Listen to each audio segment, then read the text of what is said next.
Saludos, buenos días, es lunes, iniciamos la semana y estamos justo a la mitad de este mes de febrero, es 14, 28 es lo que trae este mes, ¿no? Entonces estamos justamente a la mitad del segundo mes, bastante rápido ya del año.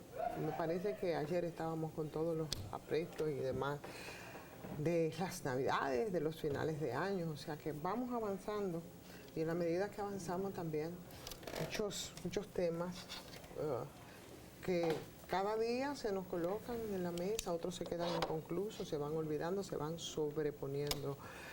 Otros, por ejemplo, ya parece que solucionamos lo del tema fideicomiso, Punta Catalina, ahora nos hablan de otras situaciones como el contrato que recientemente se hizo a través de una alianza público-privada respecto al tema de las revistas y la revisión de los vehículos con una empresa ya cuestionada que traía un prontuario. Pero además de eso, con unos porcentajes de ganancia que confirman mucho algo que Apolinar ha repetido mucho en este mismo espacio cuando hablaba de las alianzas público-privadas. Decía, el Estado como garante del sector público para que ellos hagan negocio. Del sector privado. Para el sector privado. El Estado como garante del sector privado para que ellos hagan buenos negocios, y eso lo muestra claramente cuando hablaban, aunque ya dijeron que no, que era un oferente nada más, pero era 90-10. 90 para el sector privado, 10 para el Estado Dominicano o para todos nosotros. Una locura. Fernando, con eso te doy los buenos días. Qué manera de dar los buenos días. Sí, es así. Pero es que el país no está para menos buenos días. A mí me parece que esas cosas que tú de entrada mencionas, solo quisiera apuntar algo también muy de entrada.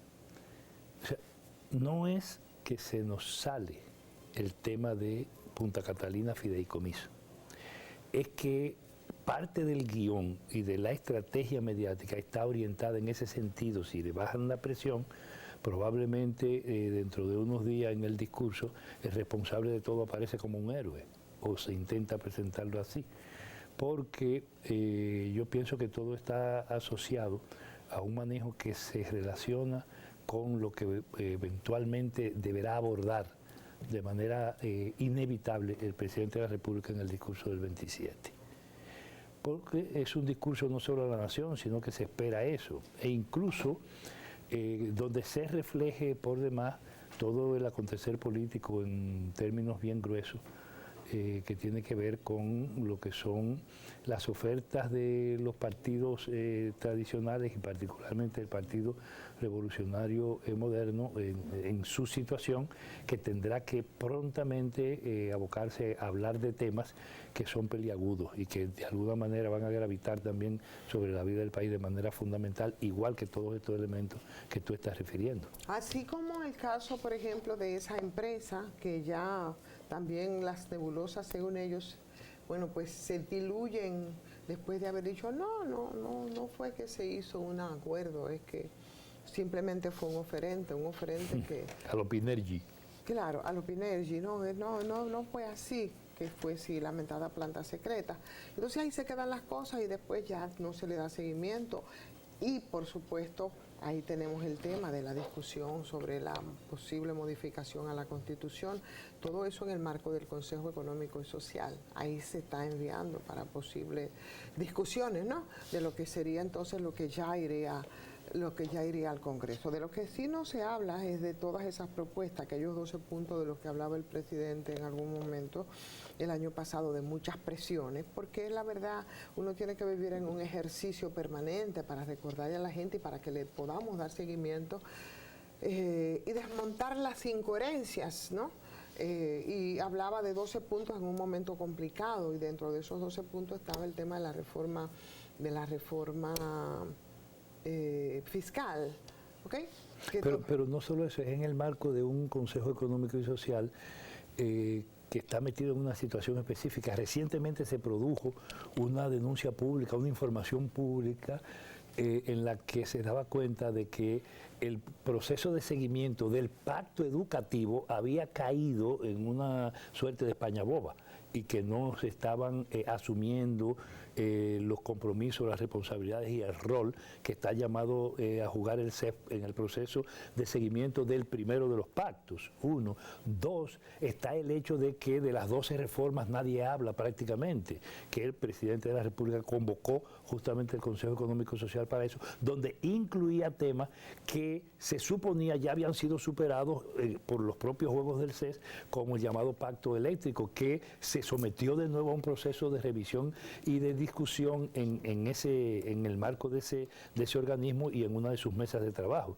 Y ahora, con lo del fideicomiso, se acaba de producir algo que se va a tener que hablar en los próximos días, que es el hecho de que la Comisión Ejecutiva del CES, cuando se planteó discutir el tema del contrato de Punta Catalina, el plenario decidió, no es el tema del contrato de Punta Catalina, son todos los fideicomisos. O sea, hay que discutir el tema porque aquí se está discutiendo hasta lo relativo a una ley. Es decir, el CES está metido en una camisa de once varas sin capacidades efectivas mostradas para darle respuesta a una sociedad que reclama transparencia por todas partes. Cuando hacía la referencia entonces al CES y cuando hablaba de esos 12 puntos de la reforma, cuando hablaba de esos 12 puntos, sí, que había de discutirse, que había dicho el presidente. Cuando hablo de la posible reforma constitucional, que la discusión también estaría en el marco del CES, lo que quiero es que nos paremos un poquito, ¿no?, ya en el tema de la reforma constitucional, que habrán de discutir quién, los representantes de los partidos mismos estos que son los que han dado los traspiés con algunos temas, por ejemplo, la equidad, que es lo que han estado planteando desde el sector oficial respecto a esta reforma, que por primera vez yo creo que después de Trujillo, creo yo, no estoy segura, es la primera vez que se habla de una reforma sin que sea para incorporar la figura de la repostulación de algunos de los que por tanto tiempo han estado ahí haciendo y deshaciendo, pero que sí estamos muy claros que son ese mismo liderazgo político que no hace absolutamente nada que no sea para que les pueda beneficiar a sí mismo. Entonces, cuando se habla de equidad en términos de esa reforma constitucional y quienes van a hacer la discusión son precisamente esos líderes entre comillas, porque yo creo que hasta el liderazgo aquí está en crisis, los que van a discutirlo. Entonces, ahí el asunto es complicado. De todas maneras, se ha hecho mucho hincapié en el hecho de la justicia independiente y que se haga como Dios manda, mucho más allá de la coyuntura. Y ahí empieza entonces ahora esto que a la gente a veces como que le entretiene y le divierte, yo creo que lo utilizan hasta para ni siquiera pensar y profundizar en las cosas y en los temas, en los problemas, en la coyuntura. Empezarán entonces los dimes y diretes entre esos mismos líderes políticos y ahí nos entretendremos con esas discusiones que yo creo que es lo que tenemos ahí por el momento. Lo único que debería, ese congreso que es capaz de aprobar el contrato de fideicomiso sin leerlo, que aprobó el contrato de la Barri sin leerlo, que ha hecho de todas las barbaridades. Pero además que aprueba, primero que se apruebe sin leerlo, o sea, legitimando eso. Legitimando. Aunque es una práctica. Sí, pero es una práctica inmoral, sí, corrupta, irresponsable. Es poco ética, es poco decente. Sí, es de todo. Eso no sirve, eso solamente sirve para que sea una vergüenza para el país. Para que sean pocas transparentes los elementos a la discusión. Pero si ese Congreso debe hacer algo, debe hacer una de dos cosas. Número uno, si es en el caso para cosas puntuales, es hacer un plebiscito para demostrar, para que el país diga si efectivamente está de acuerdo con lo que se está haciendo en los términos en que la gente rechaza. ¿Por qué no se habla de la figura del constituyente? Y segundo, ¿por qué no? Solamente decidir que se convoque una constituyente basada en la participación popular, porque ese Congreso no tiene moral para nada. Porque eso no es tema de discusión, pero no solamente del oficialismo, de nadie, no hay preocupación, yo no veo... Sí hay sectores que lo plantean, pero no tienen voz, no han tenido la capacidad suficiente. No se escucha entonces. No se escucha. Entonces debería de ser debería de ser una bandera que se levante ahora que se está hablando de modificación a la Constitución, no para que en este caso Luis Abinader se postule Y a lo mejor no es porque quizás no lo harían, sino es porque todavía la Constitución se lo permite y no es necesario. Por eso Entonces, yo creo... Si no estuviera incluido, seguro que el presidente actual estuviera trabajando para eso. Entonces, yo creo que debería de aprovechar esos sectores, o todo el que entienda que aquí, vamos, el ejemplo de Chile, lo tenemos bastante cerca. Claro. Y eso fue producto de la confrontación y de las luchas sociales. Eso parió esa constituyente. Y los procesos de cambio en América Latina han estado asociados justamente a la incorporación del soberano a la toma de las decisiones institucionales y políticas en todos estos países. Y en esa constituyente fue más del 80% que votó a favor. Aquí. Allá, en Chile. Pero aquí se propuso, cuando se hizo la consulta para reformar la Constitución del 2010, sin embargo, a eso no le pararon bola, como dice la gente. ¿Cuál es el miedo? Y esa es la expresión, eso sería la expresión de la gente que está bastante clara en que no quiere corrupción, tampoco quiere impunidades, pero tenemos que ver la tibieza que hay, por ejemplo, para que esto se concretice. Porque una cosa es, hay muchas formas también de inmiscuirse en la justicia, hasta cuando tú le limitas en términos de recursos, y sobre todo para que sea lo que la gente ha estado planteando, con leyes que están ahí, que se echan para un lado, como por ejemplo la ley de extinción de dominio y demás. Una forma también de retrasar y de hacer manejos demagogos, diplomáticos respecto a lo que la gente quiere. Las leyes que tienen un poco de sentido progresivo en el país, como fue y como ha sido, por ejemplo, la ley de medio ambiente, que es una ley que avanzó de manera efectiva no solo en el tipo de legislación, sino en el tipo de problemas que abordó y afrontó. 6400. Sí, sin embargo, esas se violan, esas no se toman en cuenta. Exacto. O lo que se está buscando ahora, y esto es lo fundamental, Ivonne, y hay que decirlo para que el país esté precavido, lo que se está buscando es también de desarrollar un proceso de modificaciones en la Constitución de la República que aseguren los propósitos que se han puesto de manifiesto en las cuestiones denunciadas hoy. Por ejemplo, todo este tema del nuevo proceso de despojo del Estado necesita algunas regulaciones y algunos cambios, y entonces tratan de adecuar la Constitución. Fíjate bien, el fideicomiso público aquí no existe. Es una figura de la legislación privada. Sin embargo, cuando aquí se trata de imponer esto a la fuerza, como se ha intentado ahora, se hace violando el marco constitucional, que dice el Estado no puede ceder bajo ningún concepto, el gobierno no lo puede hacer, su capacidad gerencial. El control que tiene que ejercer sobre lo que es público. No puede delegar la administración pública, y mucho menos en el sector privado, planteado como está. Esos marcos que están en nuestra Constitución establecidos todavía son los que justamente se pretende violentar con ese proceso de reforma, o con esas reformas que se plantean ahora, que a lo mejor, como lo anterior, se hablan de reformas puntuales y son reformas constitucionales en profundidad. Ese es el gran problema. Pero ¿qué tú esperas de un país que es capaz de pasar al sector privado algo tan serio para la seguridad nacional que el control de los aeropuertos, por ejemplo? Y aquí hace tiempo que eso es algo que está en manos del sector privado. Es una locura lo que ocurre. En ese proceso, perdón, estamos aquí igualito. Además, estamos haitianizando la sociedad dominicana. ¿Sabes por qué? Porque aquí sentó el precedente en el Caribe insular cuando privatizó sus 3 fronteras, aire, mar y tierra, y las privatizó a una empresa de la Mossad israelí. ¿A quién le quieren privatizar justamente parte de nuestra frontera? A lo mejor terminamos entregando al sector privado el manejo de la frontera terrestre, que falta poco para eso. Y probablemente la frontera aérea, ya comenzando por los aeropuertos, terminamos en otro lado. Y tú sabes que siempre lo hemos hablado fuera del aire, que aquí, yo creo que la única privatización que aquí se hizo de manera tan discreta, tan tranquila, tanto que ni siquiera nos dimos cuenta, la de los puertos.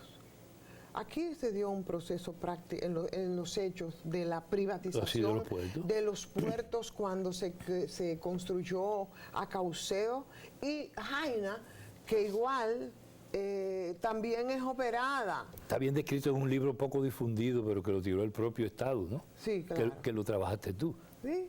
Sobre el problema de los aeropuertos, de los puertos. De los puertos. Entonces, ahí está Caucedo está privatizado. ¿Para qué?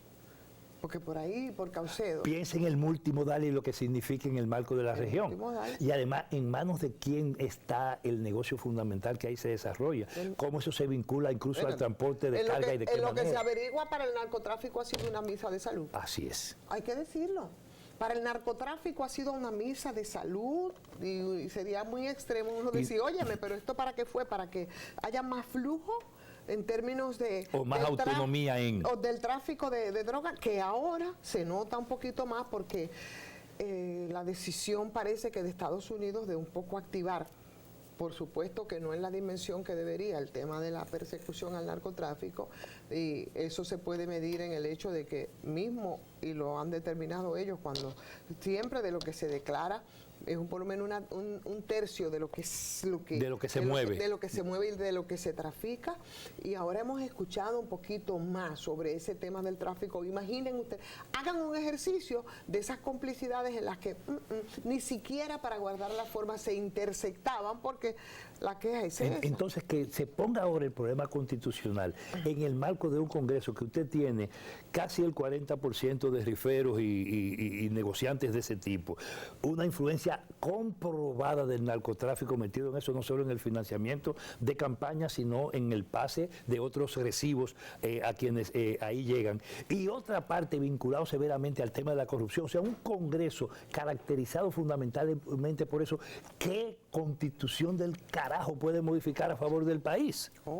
No hay que decir las cosas como son, porque es que indigna que entonces se tomen elementos muy puntuales para tratar de justificar despropósitos como ese. Pero no es ni siquiera lo que va a llegar al Congreso, es quiénes son los actores que van a estar haciendo la discusión. Son los mismos que fueron al Congreso o que tienen representantes en el Congreso que son capaces de leer efectivamente ese contrato de fideicomiso sin leer y tener el descaro además de aprobar previamente, conocerlo sin leer. Y los que han sido responsables de eso, que son responsables y patrocinadores de esa composición en nuestro Congreso, son los que controlan y los dueños de un sistema partidario absolutamente pervertido en el país y que da cuenta de lo que dan cuenta no solo nuestras propias autoridades, sino las autoridades pasadas en diferentes gobiernos. O sea, lo que ha sido el producto de ese sistema político partidario tradicional, metido absolutamente en esta lógica, que han constituido un oligopolio y una partidocracia vinculada a esos negocios, en connivencia con grupos empresariales que también se han beneficiado de lo mismo. Entonces, en la suerte de un país, el futuro de mediano y largo plazo de una nación y de una república a través de lo que son sus bases constitucionales y su sistema jurídico-político no puede ponerse en manos de un Congreso de ese tipo. Si van a hablar de reforma de la Constitución, aquí hay que pensar en la constituyente. Aquí hay que pensar entonces en el poder, en el Estado, en el gobierno. Hay que replantearlo, pero de manera seria, responsable, de verdad profunda.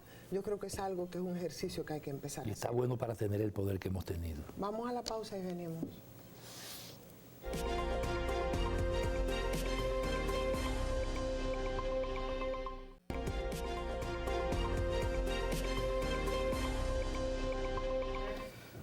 Ahí estamos. Bueno, señores, estamos aquí en el aire, Fernando, nos sorprendieron. Sí, ¿no? Por poquito. Sí, pero está muy bien. Son cosas de Ramón, tú oye. Además, esto es en vivo y esto es bueno que la gente sepa. Estamos aquí cada mañana, nos sentamos y hacemos este ejercicio de interacción con la gente, ¿no? De conexión. Y hablábamos antes de irnos a la pausa de las necesidades de entender algunos fenómenos que tienen estos gobiernos. A mí me harta y me irrita mucho cuando yo veo que te quieren repetir lo mismo. Tú ves que desde el mismo discurso, son los mismos actores, son gentes que han sido muy cuestionadas o se han mantenido con actitudes muy cómplices de esos partidos que no pueden estar más en crisis.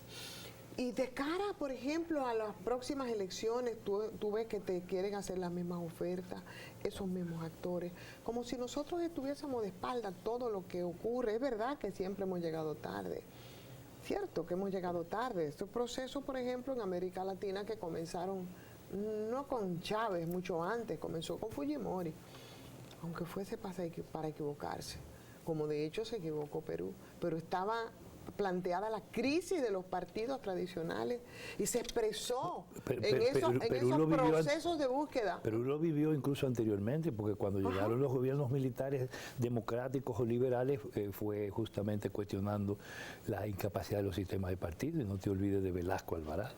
Claro. Exactamente. Incluso de Omar Torrijos. Pero cuando empezó entonces esta forma distinta, a la que le llaman progresismo, diferente, alternativas, ¿verdad? Podríamos decir, digo yo. La gente siempre tiene referencia con el chavismo, que por supuesto, fue la bujía última. Guerra mediática cogió y distorsionó y contaminó a toda una generación que yo no sé por qué, y que son incapaces de poder sentarte y sostener una discusión en ese sentido. Te le han estigmatizado de gobiernos dictatoriales. A pesar de CELAC, a pesar de ALBA, y a pesar de ejemplos que te cambiaron el panorama de América Latina. De todos esos procesos de integración, a pesar de constituyentes, a pesar de estos de sometimiento al escrutinio de 18 elecciones. Acá, señor. Ese guardia, ese militar. Y sin desparpajo algunos, de manera perversa, porque lo hacen de manera perversa como misión para retorcer, para enajenar aún más. Lo hacen sin ningún desparpajo a través de los medios de comunicación y lo que hicieron con Evo claro. Morales. Oye, el único indígena en el planeta, por Dios, que ha logrado esa proeza. Y después se quedan tan calladitos cuando ven cuál fue, cómo se desarrollaron las cosas en Bolivia, por ejemplo, que por ahí anda la AñE dando lástima. Sí, y el pueblo reempoderado. Dando lástima, y el pero pueblo esa no era dictadora, no, ni quieres. No, esa era una demócrata. Era una demócrata. Mira, eso pensando toda la hora de América Latina, la hora prolongada de América Latina, que se iba pero que vuelve, esa reiteración de la esperanza a propósito de lo que ha pasado por encima de lo que el tronismo impuso desde los Estados Unidos y desde esa doctrina de seguridad nacional y esa política agresiva para tratar de recuperar su patio. Que está resultando cada vez más complicado. Sí, más complicado. Se está quedando en el medio. Por supuesto, traer eso al país ahora implica, por lo que decíamos ahorita y lo que planteas ahora, ¿qué puede pasar con la combinación de estas cuatro cosas? Es evidente que en este país hay manifiesto un vacío de liderazgo. Evidentemente. O sea que después del liderazgo clásico, tradicional, oligárquico y liberal, se dio a eso, vino otra cosa, que es la crisis del sistema político partidario, ¿no?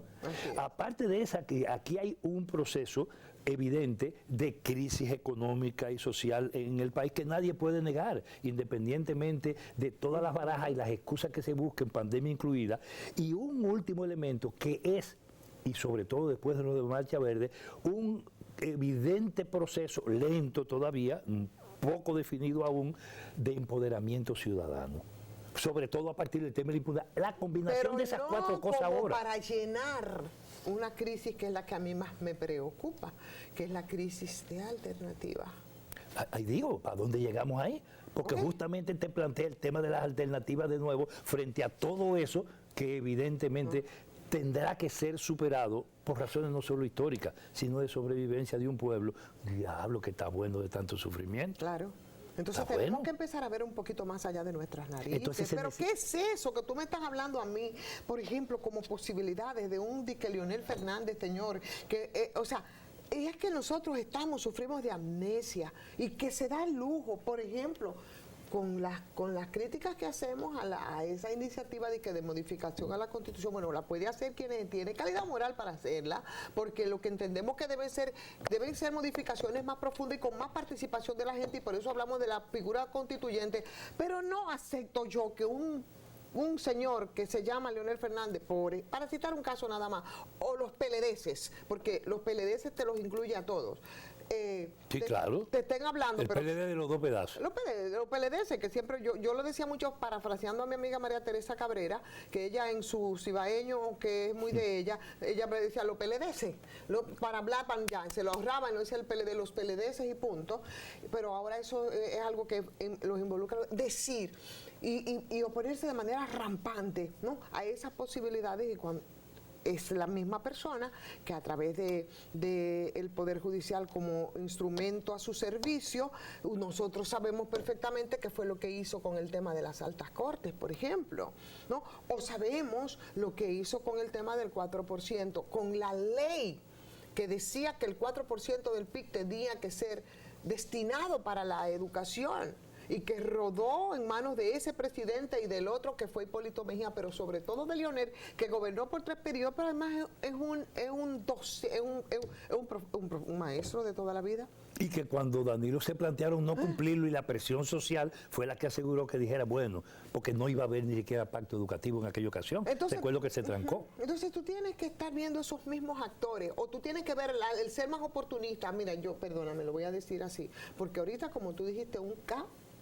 Yo no tengo manera como decir que Margarita Cedeño es el ser más oportunista que yo he visto en mi vida, con suerte, porque siempre ha estado en el lugar preciso como gárgola al acecho para beneficiarse sin grandes luces, digo yo, sin propuesta tampoco, que posiblemente pueda ser de que candidata presidencial. Lamento que se trate de una mujer, porque la mujer debería jugar otros roles, pero es un hecho político claro. El elemento femenino, que me lo saquen de ahí, porque ahorita dicen, no tiene nada que ver con eso. Lo digo porque por ahí es que van a coger. Claro. Si algo refleja la crisis del liderazgo político es eso, por favor, búscame qué ha hecho en la construcción, qué ha hecho en la construcción de eso hoy partido en dos. PLDS, como tú dices. Ajá. ¿Cuál fue su propio proceso en el trabajo de construcción de ese partido? En la historia, ¿qué dice? Claro. Solamente haber medrado y haber estado alrededor de los núcleos dirigentes, por la razón que fuera, da la condición para eso. Un país no puede ser sometido a ese tipo de cosas. O gente que deberían de estar siendo llamada a la justicia para aclarar y justificar cómo su fortuna la hicieron, que también te la podrían hacer. ¿Te las oferten? ¿Qué le pasa a este país? Y nosotros tenemos que detenernos, porque dime tú, la contraparte, la otra parte es, por ejemplo, el síndico de Santiago. El síndico de Santiago. También aspirante. Abel Martínez es la otra contraparte. El multimillonario Abel Martínez. No, pero además, fíjate que es un juego, que todavía habrá que ver por dónde camina el tema de la justicia y la cuestión de la impunidad. Porque si las cosas se abren, los dueños del negocio y los capitanes de esos barcos no solo harán lo que ha hecho Leonel, que después de... Leonel salió por corrupción del gobierno. Claro. No pudo continuar por eso. Su partido salió por eso. Entonces, ahora... Sí. Es más, se le llama el padre de la corrupción. Se supone que Lavado... la corrupción por Moderna. Me acabo de inventar ese tema. Sí. Se supone que Lavado hasta cierto punto, desde el punto de vista de la oferta política, sobre todo por la alianza que hizo con el Partido Revolucionario Moderno en los hechos, aunque no fue una alianza formal, más que en algunos niveles en esta coyuntura, que le ha asegurado todavía que el tema de la lucha contra la impunidad y la corrupción no lo vale de manera directa, hasta tanto no se unte el leonelismo. Recuérdate que primero fue el pacto, el que hizo con el reformismo. ¿Cuál fue ese? El pacto, qué sé yo. No, ese no es el de la corbata, no. Era mucho antes. El que hizo antes de ser presidente, con el reformismo, con Balaguer, que llevaron al pobre Juan Bosch allá a levantar las manos. Máximo Gómez con Kennedy. Sin saber, óyeme, un abuso. Sí, así es, con Don Juan. Sí. Si uno se pone a analizar esto, lo que eso evidencia es efectivamente lo que te decía hace un rato, es la crisis del liderazgo político tradicional en el país. Entonces, y de alternativa también, cuando la gente pudiera estar pensando en todo eso de nuevo, primero a la vuelta de 2 años, ¿no? Porque lo distinto no alcanza a cuajar una propuesta, y porque lo que hemos tenido no tiene ninguna posibilidad de ofrecer nada nuevo a este país que no sea más de lo mismo. Por eso todos esos candidatos o pseudocandidatos que se inventan, además para facilitarle la cosa a los dueños de las orquestas. Ese es el camino. Resuelto en su lógica el tema de la impunidad, el tema de la evasión de la justicia, con lo que sueñan, entonces la posibilidad de recomponer políticamente la cosa es distinta. Yo creo que por eso es necesario que todas las fuerzas sociales, políticas, ciudadanas, a quienes les duele este país, se sienten ahora a examinar lo que hay que hacer, pero ahora con tiempo, no solo por el problema electoral. Vamos a pensar seriamente el poder, vamos a pensar seriamente el Estado. Así mismo, el poder. ¿Tú entiendes? El poder del Estado, el poder del gobierno, el poder de las instituciones. Yo creo que son 3 palabras claves en las que tenemos que pensar. Poder, gobierno y Estado. Así es. ¿Es así? Y en ese mismo orden, ¿eh? Es en ese mismo, porque el Estado tiene que ser recompuesto sobre la base de qué, no de un Congreso con esas calidades y capacidades, ¿no? Sobre todo esas capacidades de corrupción y de falta de transparencia y esas condiciones de inmoralidad, ¿no? Y de soberbia incluso, sino que tiene que ser pensado en función de la constituyente, el Estado. Ahora, políticamente, en lo que vamos de aquí a allá, y el pueblo se empodera, aquí hay que pensar el problema del gobierno, y para pensar el gobierno del poder tiene que ser en una lógica de poder distinto, y eso solamente se construye articulando de verdad toda la ciudadanía y todos los sanos, presente incluso hasta en franjas importantes de esos partidos componentes de la partidocracia corrompida de la que hablamos. Entonces se necesita reflexión. Se necesita análisis de esto. Se necesita que los cuerpos intelectuales dominicanos salgan o de la abstinencia teórica, me acabo de inventar esa, ¿verdad? Salgan del descuido y del silencio a una actitud proactiva que permita darle a este pueblo la oportunidad de construir un pensamiento que sea efectivamente crítico y alternativo. El pensamiento crítico, tú no lo sientes, tú no lo ves. ¿Dónde están esos intelectuales que tienen que jugar su papel, que lo han hecho históricamente? No pueden seguir dejándose corporizar absolutamente por el clientelismo, por las consultorías, por el DAO, a partir obviamente de condiciones existenciales y de vida que solo se han sometido a las clases medias sobre todo, pero que esos intelectuales tienen la posibilidad de aportarle a este país elementos y visiones, ideas para un pensamiento nuevo, para un conocimiento que ayude a replantear la vida política, la actuación política, la política en un país donde la política fue pervertida para acabar primero con Juan Pablo Duarte y lo que él nos planteaba y nos decía de la política. Tenemos unos sujetos sociales que han estado jugando su papel extraordinariamente, sí, aquí cerca. Con valentía increíble. ¿Entiendes? Sí, porque la verdad es que han emergido nuevos sujetos sociales que son los que han estado trazando la pauta. Esos mismos que ahora están apuntando incluso a procesos continuos, que no han dejado de luchar, que no han dejado de movilizarse, de moverse, pero que necesitan niveles de articulación superiores a los que esa intelectualidad y el mundo organizativo, tanto de la sociedad civil como de los partidos políticos, tiene que contribuir seriamente y dejarse estar perdiendo el tiempo, haciéndole el juego a las lógicas de grupos dominantes cuya única tarea fundamental parece ser la de corromper y adocenar la conciencia colectiva a fuerza de dinero, a fuerza de manipulación mediática, a fuerza del uso del poder y de las instituciones que no sirven para otra cosa que no sea para enajenar y dañar. América Latina está viviendo un proceso muy bonito e interesante y este año va a ser, yo creo que muy definitivo. Tenemos a la vuelta de la esquina lo que va a ocurrir en Colombia y también en Brasil. En Brasil. Pero en Colombia, lo que va a continuar ocurriendo hacia el sur. ¿Entiendes? Y la suerte política de países como Perú e incluso como Chile ahora, con un proceso de cambios evidentes que habrá que ver cuál es la velocidad que va a tener y el impacto.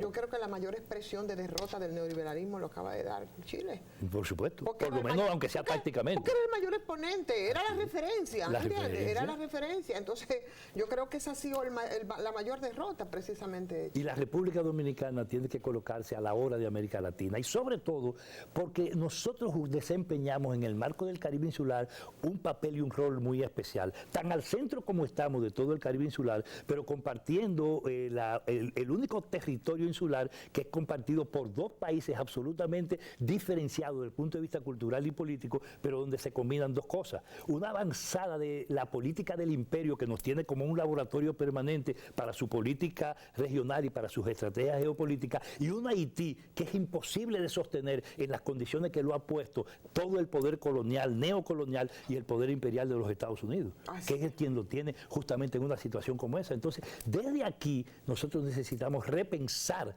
la política, la actuación política y el camino que debe seguir una República Dominicana, que se pondrá en el mediano y largo plazo a las puertas y de cara a un proceso constituyente, pero que ahora tiene que resolver es el problema fundamental del gobierno, del poder político y de la actitud frente al Estado. Vamos a la pausa, un momentito, venimos de una bella.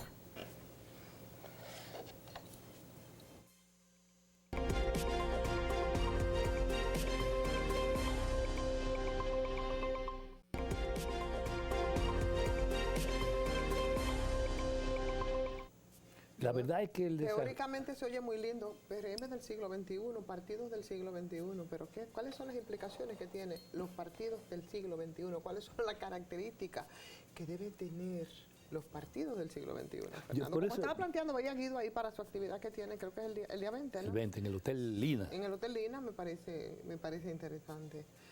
Pero yo creo que... No había reparado en ese anuncio, pero ¿sabías? la discusión yo creo que es válida.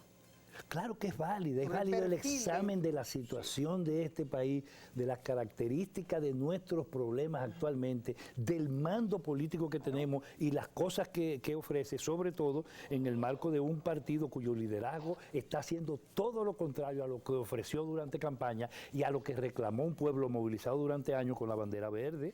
Porque eso es lo que está planteado aquí, por eso es que el vacío nos conduce a situaciones que tienen que ser estudiadas para evitar encrucijadas o llegar a los puntos donde no debe llegar. Esa es la razón de este programa, es cómo analizamos todos los elementos y las ondas que hay en movimiento para encontrar lo que los ingenieros llaman en estructura la frecuencia de la estructura, y que aquí tenemos que identificar e identificamos como el punto crítico. ¿Cuál es el elemento que hay que ponerle atención? Tú decías ahorita poder. Sí, poder, gobierno. Estado y gobierno. Y Estado, o Estado y gobierno. Sí. Eso hay que examinarlo porque aquí ninguna cuestión política de profundidad se puede abordar con responsabilidad si nosotros no somos capaces de decir este país necesita un ejercicio de gobierno diferente porque se necesita un poder distinto para un Estado de otras características con un soberano y una ciudadanía que graviten de manera efectiva en el curso de los acontecimientos. De eso se trata. Y yo pienso que ahora lo que nos ofrecen no solo no lo resuelve, sino que contribuye más a profundizar la crisis. Uno de esos casos es el propio PRM. Sí, eso, por ejemplo, y tú lo decías, a recuperar lo que plantea el anuncio de la actividad de Guido para el 20 es ahora. Sí. ¿Sí? Eso es ella misma. La próxima semana. La próxima semana. Sí. Que plantea justamente si los partidos estos se someten a dos lógicas, la lógica del ejercicio democrático de verdad y al problema de la transparencia. Recuérdate que recién la única reunión que ha hecho el PRM fue la reunión que hizo de su dirección. Yo me reía, tú decías media reunión, ni siquiera fue una reunión completa. Ni siquiera fue una reunión completa. Pero que además no podía meterse a negar el problema del derecho universal, del voto universal para elegir sus autoridades. Porque la razón de ellos existir como PRM fue precisamente eso. Lo que se intentó en el partido, en el antiguo PRD. Lo que le quiso imponer Miguel Vargas en alianza con el danilismo. Que devino en un despojo del PRD histórico y eso fue lo que le dio la razón al PRM. Entonces, de ninguna manera y por ningún motivo, ellos pueden violentar eso. Sí, porque al final de la jornada, el PRM lo que simboliza es la larga y prolongada vacaciones del símbolo histórico del PRD. ¿Entiende? Hasta que alguien se decida a cerrar la puerta y apagar el hacho. Por supuesto. No, nada más que es lo que falta como símbolos. Entonces no pueden ustedes repetir lo mismo que les dio razón de ser, que fue salir de ese PRD histórico y dejarle sus siglas a Miguel Vargas y tres más y compartes, ¿no? Ahora, tú me excusas, pero aquí hay otro elemento gravitando sobre eso. Es que los poderes de facto del país, que han gravitado sobre todo el sistema político, ahora ya no intervienen a través de intelectuales orgánicos, sino que están ellos. Y entonces en el caso del PRM hay una situación sumamente delicada, porque es que han sometido al gobierno a una suerte de cuasi secuestro. Desde esos grupos de poder, desde el ejercicio del gobierno. Entonces, eso plantea una cosa difícil, que las bases del PRM tienen que examinarla con bastante cuidado para ver el camino que toman. Porque de lo contrario, entonces, en vez de reclamar empleo, como lo están haciendo ahora por donde quiera y en todo el país, y el gobierno no alcanza capacidades, primero porque el PLD o el PLD Danilo lo dejó amarrado. Los PLD ahora te lo digo. Sí, pero en condiciones diferentes. Y el leonelismo tiene su propia cuota que se la conservan de alguna manera, porque además las clases dominantes no permiten tampoco mucha ligereza, porque necesitan y están obligados a que el camino de su mayor acumulación se lo garantice el gobierno. Entonces aquí hay ahora una situación difícil para ese partido que yo creo va a estar en juego y se va a ventilar en el marco de las elecciones que tienen próximamente de sus autoridades internas, previo a un proceso cuya marca fundamental va a ser la de la reelección. Entonces nosotros vamos simplemente cuando el tiempo se termina a volver al punto de partida. Yo creo que hay un replanteamiento para empezar a llenar todas estas crisis, sobre todo esa crisis de liderazgo y esa crisis de alternativa de cara a lo Y en el marco de crisis económico-social Claro. y de crisis del sistema de partido. del sistema de partido, exactamente, y tomar definitivamente, óyeme, en serio lo que es el poder. 3 crisis y una respuesta en camino son como la característica de la situación actual. Eso hay que seguirle dando talleres. No, con eso nos despedimos, señores, iniciando la semana. Mañana nos reencontramos en Punto Crítico. Gracias por acompañarnos. Esto va, por supuesto, a la plataforma de YouTube. Nos vemos en YouTube. Así es, nos vemos en YouTube y nos vemos mañana.